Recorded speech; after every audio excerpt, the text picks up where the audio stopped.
আমার স্ত্রী আমার পাশে ঘুমাচ্ছিল। তখন হঠাৎ আমার ফেসবুকে একটি নোটিফিকেশন পেলাম। একজন মহিলা আমাকে অ্যাড করতে চাচ্ছেন, তাই আমি তাকে অ্যাড করেছি।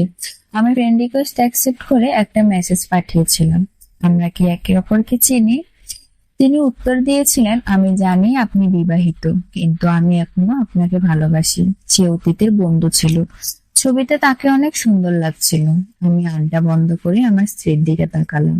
সে তার ক্লান্তিকর দিনের কাজ শেষে আমার পাশে নিশ্চিন্তে ঘুমাচ্ছে। তার দিকে তাকিয়ে আমি ভাবছিলাম, সে আমাকে সম্পূর্ণ বিশ্বাস করে নিশ্চিন্তে আরামে ঘুমাচ্ছে। সে শুধুমাত্র আমার উপর ভরসা করে তার পিতামাতার বাড়ি থেকে অনেক দূরে আমার কাছে চলে এসেছে। জন্ম থেকে বেড়ে ওঠা তার বাবার বাড়ি সহ সবকিছু ফেলে এসেছে শুধুমাত্র আমার জন্য, এবং এখনো আমার উপর এত বিশ্বাস করে নিশ্চিন্তে ঘুমাচ্ছে যে আমি তাকে কখনো ঠকাবো না। এই সুন্দরী নারীর প্রোফাইলে দেখা যাচ্ছে তিনি আমার স্ত্রীর থেকে অনেক লম্বা, অনেক বেশি চকচকে চেহারা, সুন্দর স্লিম ফিগার, যেন একদম পরে যে দেখবে সেই মোহিত হয়ে যাবে।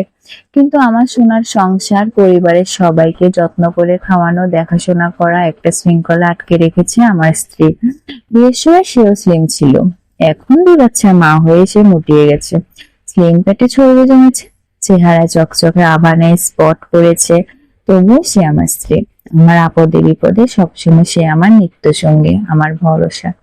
সে যদি জানতে পারে তাকে রেখে এই সুন্দরী নারীর প্রতি আমি আকৃষ্ট হয়ে তাকে লুকিয়ে চ্যাট করি, তখন সে যে কষ্ট পাবে তা বলে বোঝানো যাবে না। তাতে তার নিশ্চিন্তের ঘুম উড়ে যাবে, তার চোখের পানিতে ভেসে যাবে আমার সংসারের সব সুখ। ক্ষণিকের সৌন্দর্য দেখে আমার এই শান্তির নীড়ে কেন অশান্তি বলতে তুলে ব্লক চেপে আমি তার দিকে ফিরে তার পাশে শুয়ে পড়লাম। আমি একজন মানুষ, শিশু নেই। আমি তার প্রতি বিশ্বস্ত থাকার শপথ নিয়েছি, এবং তাই হবে। আমি এমন একজন মানুষ হওয়ার জন্য চিরকাল লড়াই করব যে তার স্ত্রীর সাথে প্রতারণা করবে না এবং একটি পরিবারকে ছিন্ন করবে।